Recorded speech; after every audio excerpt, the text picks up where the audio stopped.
सर्दियों की आखिरी रात थी। 31 दिसंबर। पूरा शहर रोशनी में डूबा हुआ था। हर तरफ खुशियां थीं, पटाखों की आवाज, लोगों की हंसी। लेकिन उसी शहर के एक कोने में एक टूटी सी झोपड़ी में बैठा था रामू। रामू गरीब था, बहुत गरीब।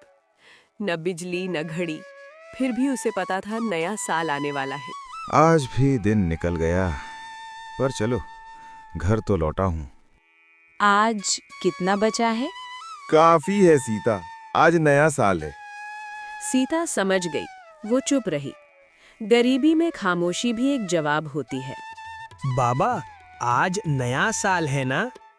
स्कूल में सब बोल रहे थे, केक कटेगा, पटाखे चलेंगे। हाँ बेटा, आज नया साल है।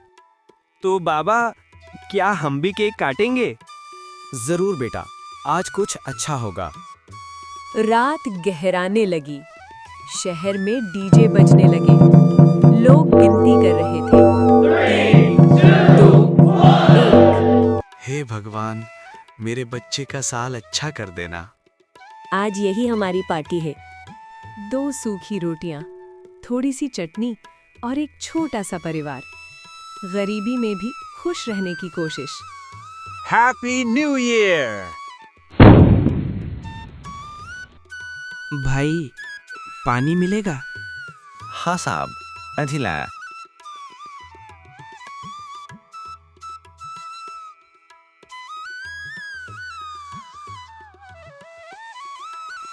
आज नया साल है, कुछ खास नहीं। साहब, परिवार साथ हो तो वही काफी है। कल से मेरे होटल में काम करोगे? ईमानदारी चाहिए बस। कभी-कभी नया साल तोहफा नहीं, मौका लेकर आता है। साहब, मैं मेहनत करूंगा। अगली सुबह सूरज कुछ अलग चमक रहा था। शायद इसलिए नहीं कि साल बदल गया था, बल्कि इसलिए कि किस्मत ने करवट ली थी। नया साल सिर्फ तारीख नहीं होता। जिसके पास हिम्मत और सच्चाई हो, उसके लिए हर दिन नया साल होता है। पहाड़ों और खेतों के बीच बसा एक छोटा सा गांव था, शिवपुर। यह गांव ज्यादा बड़ा नहीं था, लेकिन यहाँ के लोग सीधे दिल के और मेहनती थे।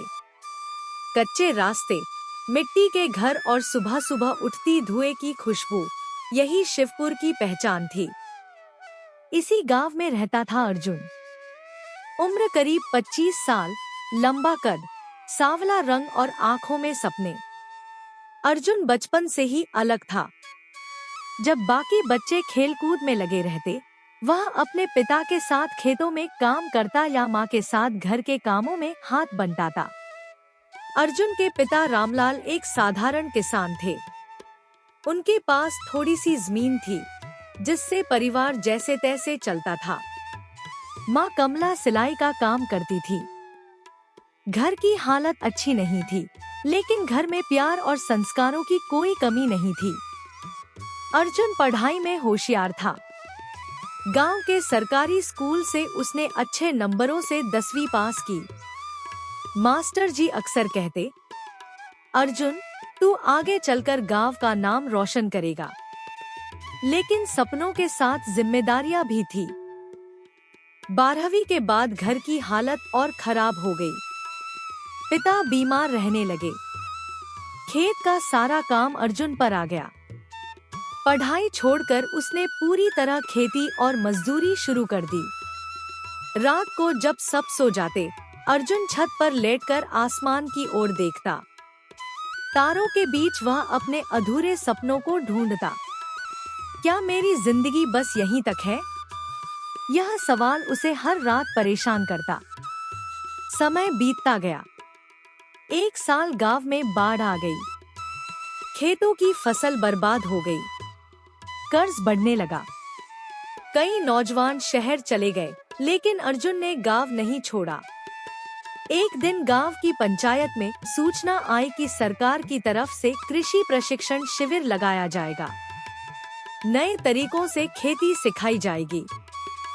ज्यादातर लोगों ने ध्यान नहीं दिया, लेकिन अर्जुन ने तुरंत नाम लिखवा दिया। शिविर में उसने पहली बार ड्रिप इरिगेशन, जैविक खेती और फसल चक्र के बारे में सुना। उसकी आंखों में नई रोशनी आ गई। उसने तय कर लिया कि वह खेती को बोझ नहीं, मौका बनाएगा। अर्जुन ने अपनी छोटी सी जमीन पर प्रयोग शुरू किया। उसने रासायनिक खाद छोड़कर जैविक खाद बनाई। गांव के लोग हंसते थे। ये पढ़ा लिखा पागल हो गया है, कोई कहता। खेती ऐसे नहीं चलती, दूसरा बोलता। अर्जुन चुप रहता। वह जानता था कि बदलाव पहले मजाक बनता है। शुरुआत में नुकसान भी हुआ। कई बार उसका मन टूटा। माँ समझाती, बेटा, मेहनत कभी खाली नहीं जाती। 3 साल बाद उसकी सब्जियों की फसल सबसे अलग दिखने लगी। स्वाद अच्छा था और बिना जहर के। पास के शहर से व्यापारी आए। उन्होंने अर्जुन की फसल अच्छे दामों में खरीदी। धीरे धीरे अर्जुन ने गांव के और किसानों को भी जोड़ा। उसने उन्हें सिखाया कि कैसे कम खर्च में ज्यादा फायदा हो सकता है।